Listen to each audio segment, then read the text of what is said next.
Just in, Pam Bondi holds a press briefing after the Sinaloa cartel leader pleads guilty. Cartel boss Ismael El Mayo Zambada Garcia has pleaded guilty. He confessed to a lifetime of crime, and will spend his life behind bars here in the U.S. Did you hear the news? One of the most notorious drug lords in history. I'm talking about Ismael El Mayo Zambada Garcia, the man who co-founded the Sinaloa cartel. For decades this guy was a ghost, running the cartel from the shadows, while his partner, El Chapo, grabbed the headlines. But now, the game is over. Let's break down what happened. El Mayo stood before a federal judge and admitted to a lifetime of crime.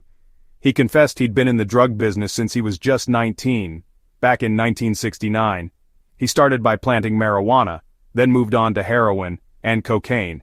His operation wasn't some back-alley deal. We're talking about a criminal empire with military-grade weapons, a private army, hitmen, assassinations, kidnappings. Over the years, the Sinaloa cartel pushed more than 1.5 million kilos of cocaine into the U.S., fueled by violence, bribes, murder. So what changed? Monday, El Mayo finally faced the music. He pleaded guilty to federal charges and agreed to forfeit $15 billion. That's billion with a B. Judge Brian Cogan made it clear. El Mayo is going to spend the rest of his life behind bars. His sentencing is set for January 13, 2026. Once the doors close, that's it. He's done. He'll die in a U.S. federal prison where he belongs. That is the outcome of a lifetime of violence and trafficking. Attorney General Pam Bondi didn't hold back at the press briefing. She called this a landmark victory for the Department of Justice, and for every federal agent and prosecutor who worked relentlessly to bring this kingpin down. Let's be real, this is a big win for our justice system. It's justice for families and communities devastated by drugs and cartel violence, both here and across the border. For far too long, these cartel bosses acted like they were untouchable. But today, not anymore. El Mayo addressed the court saying, "I recognize the great harm illegal drugs have done to the people in the United States and Mexico.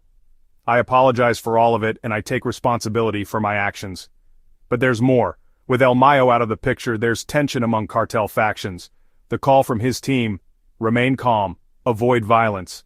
So while this is a landmark moment, the fight isn't over.